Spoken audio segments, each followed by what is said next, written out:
नमस्कार। आज हम एक ऐसी प्राचीन और सच कहूं तो एक बेहद माइंड ब्लोइंग जर्नी पर निकलने वाले हैं। ये जर्नी हमारी बॉडी की बायोलॉजी को सीधे सीधे धरती के मौसम से जोड़ती है। आयुर्वेद में इसे ऋतुचर्या कहते हैं। यह पूरे साल चलने वाला एक ऐसा सफर है जो हमें बताता है कि बाहर के मौसम में होने वाले बदलाव कैसे हमारे अंदर के सिस्टम को चलाते हैं। 1500 ये नंबर अपने आप में कितना फैसिनेटिंग है ना।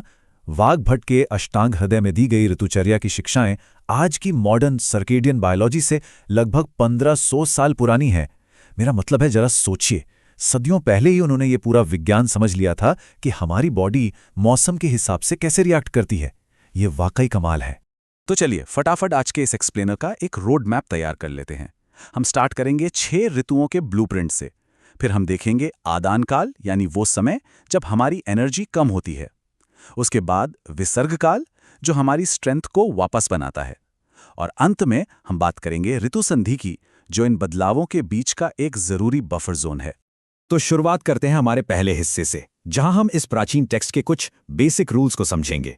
सबसे पहले इस वर्ड ऋतुचर्या को डिकोड करते हैं। ऋतु यानी मौसम और चर्या यानी आचरण, मतलब मौसम के हिसाब से हमारा बिहेवियर। ये बेसिकली एक ऐसी प्रिवेंटिव रूल बुक है जो सटीक निर्देश देती है कि मौसम बदलने पर हमारा खाना, हमारी नीड और लाइफस्टाइल कैसी होनी चाहिए। और पता है, इन बदलावों को इग्नोर करना ही वो मेन रीजन है जिसकी वजह से छोटी छोटी चीजें मिलकर स्प्रिंग एलर्जी या ऑटम वाली उस थकान जैसी मौसमी बीमारियों में बदल जाती हैं। अब इस टाइमलाइन पे एक नज़र डालिए। मिड जनवरी से शुरू होकर पूरे साल चलने वाली ये 6 ऋतुएं हैं: शिशिर, वसंत, ग्रीष्म, वर्षा, शरद और हेमंत।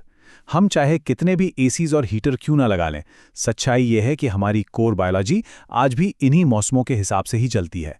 हमारा अंदरूनी सिस्टम बिल्कुल वैसा ही रिएक्ट करता है जैसा वो सदियों पहले करता था।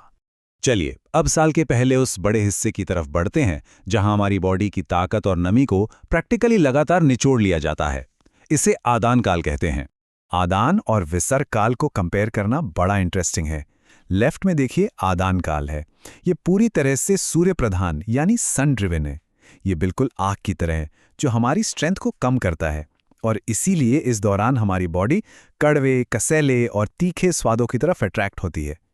वहीं दूसरी तरफ है विसर्ग काल, जो चंद्र प्रधान है। ये बॉडी को ठंडक और पोषण देता है।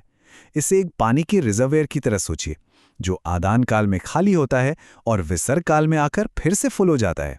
अब वाघ भट्ट जी का ये कोट देखिए। इसमें बहुत ही क्लियरली बताया गया है कि वसंत यानी स्प्रिंग का मौसम बीमारियों के लिए सबसे सेंसिटिव विंडो क्यों होता है। एक्चुअली होता यह है कि कड़ाके की ठंड में जो कफ हमारी छाती में जमा होता है वो वसंत की पहली धूप पड़ते ही पिघलने लगता है, और इससे हमारी पाचन अग्नि यानी डाइजेस्टिव फायर स्लो हो जाती है। वसंत में सुबह उठने में जो आलस आता है या साइनस ब्लॉक होता है ना, वो इसी प्रोसेस का डायरेक्ट रिजल्ट है। और इसी प्रॉब्लम को सॉल्व करने के लिए ये स्प्रिंग क्लियरेंस प्रोटोकॉल डिजाइन किया गया था। वसंत ऋतु में इस बात का ध्यान रखना चाहिए कि खाना लाइट हो, फैट फ्री हो और उसमें कड़वे या तीखे स्वाद शामिल हों। दिन में सोना तो इस मौसम में बिल्कुल ही मना है। बॉटम लाइन ये है कि अगर इस मौसम में खाना खाने के बाद नींद आ रही है या भारीपन लग रहा है तो उस खाने को अवॉइड करना चाहिए, क्योंकि ये टाइम बॉडी की इंटरनल सफाई और एक्टिव रहने का है, आराम फरमाने का नहीं। अब इस थोड़े ड्रामेटिक कोट के साथ गर्मियों यानी ग्रीष्म ऋतु की बात करते हैं।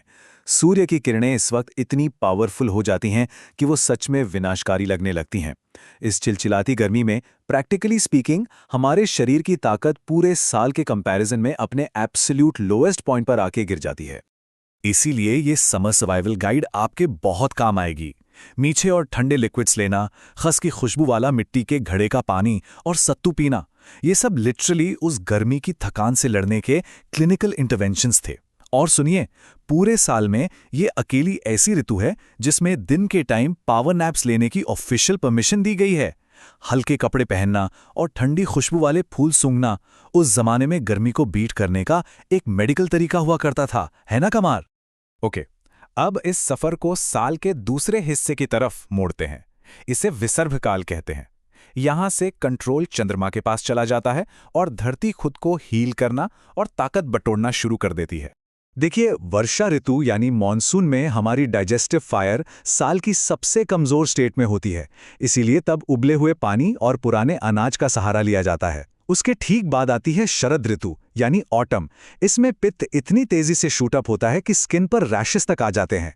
इस हीट को कम करने के लिए एंशिएंट टेक्स्ट्स में कड़वे घी और हंसुदक जल का जिक्र है। हंसुदक वो पानी है जिसे रात में तारों और चांद की रोशनी में नेचुरली प्यूरिफाई और कूल किया जाता था, मतलब नेचर का अपना वाटर कूलर। और फिर आती हैं कड़ाके की सर्दियां, यानी हेमंत ऋतु। यहां हमारी बॉडी अपनी पीक स्ट्रेंथ पर होती है। होता यह है कि बाहर पड़ने वाली ठंड हमारी डाइजेस्टिव फायर को पेट के बिल्कुल अंदर लॉक कर देती है और वो अंदर ही अंदर एक बेहद पावरफुल भट्टी में बदल जाती है। ये पूरे साल का सबसे परफेक्ट टाइम होता है भारी वर्कआउट करने, गर्म तेल से मसाज लेने और रिच होलसम खाना खाने के लिए। अब एक बार इस टेबल पर नजर डालिए। ये टेबल हमारे बायोलॉजिकल कैलेंडर और हमारी डाइटरी नीड्स के बिल्कुल एक्सट्रीम एंड्स को ब्रिलियंटली दिखाता है। एक तरफ गर्मियां हैं जहां हमें ठंडे लिक्विड्स, शेड और लाइट योगा चाहिए, और ठीक उसके ऑपोजिट सर्दियों में हमें मीठा, खट्टा, हैवी फूड और हैवी स्ट्रेंथ ट्रेनिंग चाहिए। ये बेसिकली प्रूव करता है कि मौसम के हिसाब से हमारा सिस्टम लिटरली अपना पूरा मोड ही स्विच कर लेता है।